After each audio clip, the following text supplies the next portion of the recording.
Let's return now to the Bay of Plenty, where a massive search and rescue operation is underway following an eruption on White Island at 2:11 this afternoon.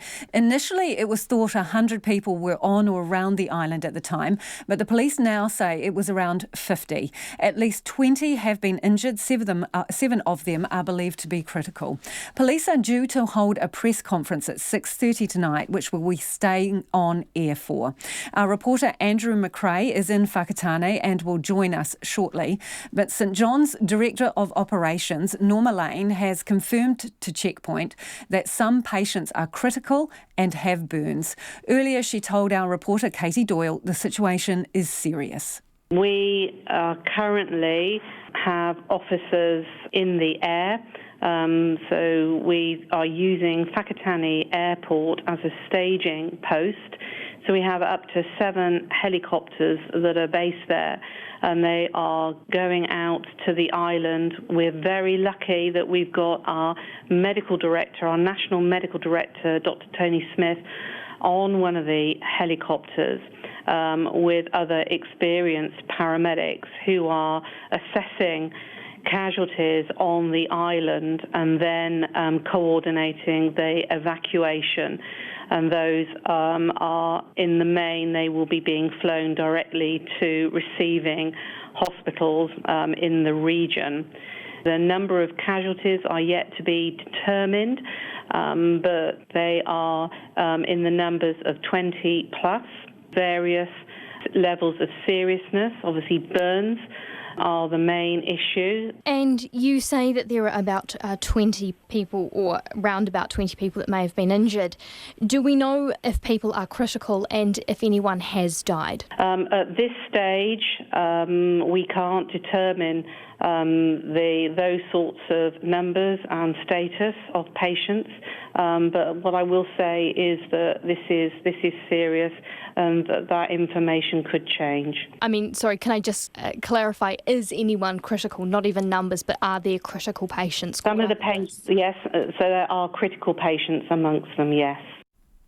And Carmen Tressider is the president of the Whakatāne Sports Fishing Club, which is just down the road from where those injured have been brought ashore. She told our reporter Nita Blake-Persen they're being told lots of people are seriously injured.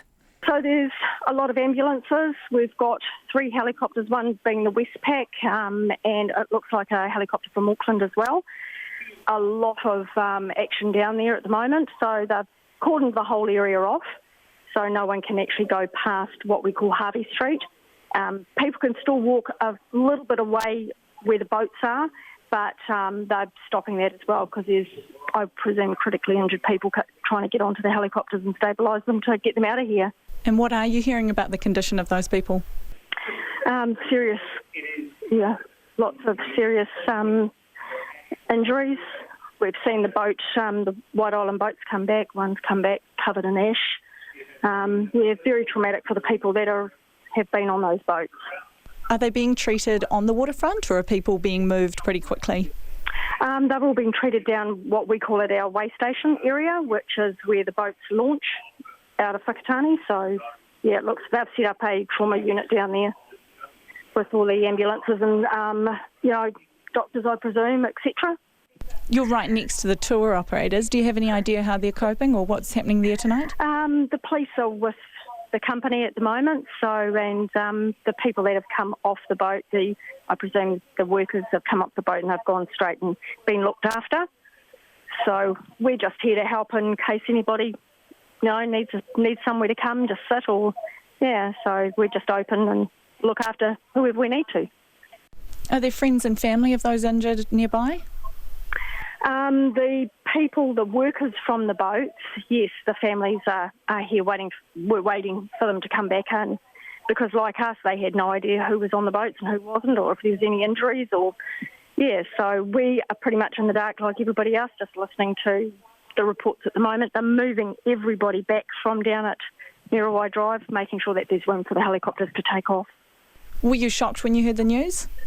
Absolutely. Yeah, I've lived here my whole life, and White Island's erupted, 3 times, I think, in my lifetime, and but we've never had anything like this before.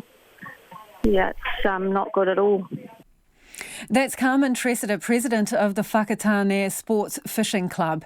And New Zealand Civil Defence is warning that people living in or near the area, telling them to be aware of ashfall and close all windows indoors and wear a dust mask or handkerchief.